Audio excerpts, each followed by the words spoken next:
front of me is Redmi Note 15 Pro, and today I would like to show you how you can turn on and use one-handed mode.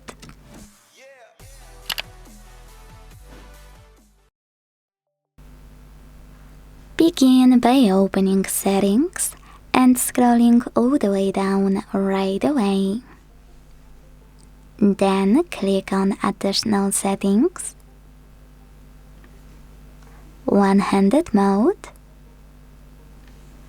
and finally use gray switcher to activate it. Once it's blue, follow all of those instructions to use one-handed mode. Swipe left or right from the center of the navigation panel.